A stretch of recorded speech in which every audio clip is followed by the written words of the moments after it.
मोटू पतलू और जादुई बोलने वाले पेड़। एक सुनहरे और शांत गांव में एक बड़ा ही पुराना और बड़ा ही विशाल पेड़ था।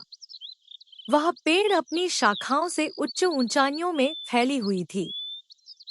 इस पेड़ का नाम था जादुई बोलने वाला पेड़। इस पेड़ का शाखा कोई भी कहानी सुनने के लिए आता था और वह उसे एक अद्भुत और अजीब कहानी सुनाता था। एक दिन गांव के दोस्त मोटू और पतलू ने इस पेड़ की ओर रुख किया। मोटू ने कहा, यार पतलू, हमें एक अद्भुत कहानी सुनने के लिए इस जादुई पेड़ के पास जाना चाहिए। पतलू उत्सुकता से बोला, हाँ मोटू भाई, वह सुनहरा पेड़ है, हमें जाकर उससे एक कहानी सुननी चाहिए। दोनों दोस्त जल्द ही उस जादुई पेड़ के पास पहुंचे। मोटू ने पेड़ से कहा, आपका धन्यवाद करते हैं बड़े पेड़ जी, हमें एक अद्भुत कहानी सुनाइए। पेड़ ने एक गहरी आवाज में कहा, ठीक है, लेकिन एक शर्त है। तुम्हें मुझसे कोई भी चीज मांगने की इच्छा नहीं करनी चाहिए। मोटू और पतलू ने सहमति दी। तब पेड़ ने शुरू किया, यह कहानी एक समय की है जब एक सम्राट ने एक जादुई आईना पाया। जो भी उस आईने के सामने आता, उसका असली रूप उसे दिखाई देता था।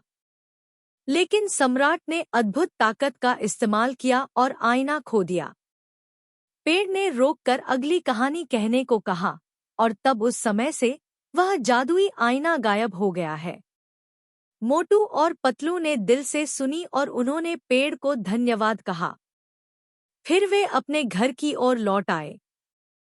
घर पहुंचने के बाद मोटू ने पतलू से कहा, हमें उस जादुई आईने का पता करना चाहिए। हम बड़े धन से राजा बन सकते हैं। पतलू ने उससे सहमति दी, लेकिन वह भी जोश में था। तब दोनों दोस्त एक संयुक्त यात्रा पर निकले। वे कई दिनों तक भटकते रहे, लेकिन कोई भी जादुई आईना नहीं मिला। तब एक दिन वे एक जंगल में गए और वहां एक अजीब पेड़ के पास पहुंचे। पतलू ने मोटू से कहा, मोटू भाई, क्या यह वही जादुई पेड़ है?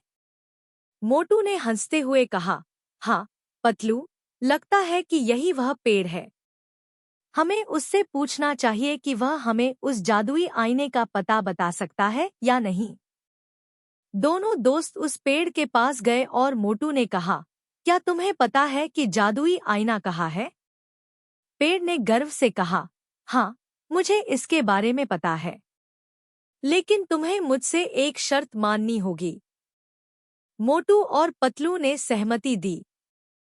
फिर पेड़ ने कहा, तुम्हें उस जादुई पेड़ के नीचे जाना होगा और वहां एक सच्ची मित्रता को परीक्षण करना होगा। दोनों दोस्तों ने तुरंत हाँ कहा। वे जादुई पेड़ के नीचे पहुंचे और वहां उन्हें एक विशाल जादुई आईना मिला। मोटू और पतलू ने आईने को लेकर उस पेड़ के पास लौट कर आए और उसे पेड़ के सामने रखा। पेड़ ने उन्हें बधाई दी और कहा, तुम दोनों ने यह परीक्षण पास किया है। अब यह आईना तुम्हारा है।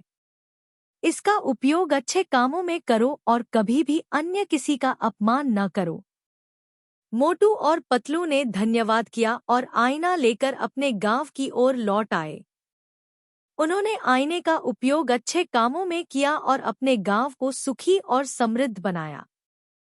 इसी तरह मोटू और पतलू ने जादुई पेड़ की सहायता से अपने सपनों को पूरा किया और सच्ची मित्रता का महत्व जाना, जिससे उन्होंने जीवन को और भी खुशी और सरलता से Which जीने story का did you like? तरीका सीखा। Tell us in the comment box and like and share. Don't forget to subscribe to our story.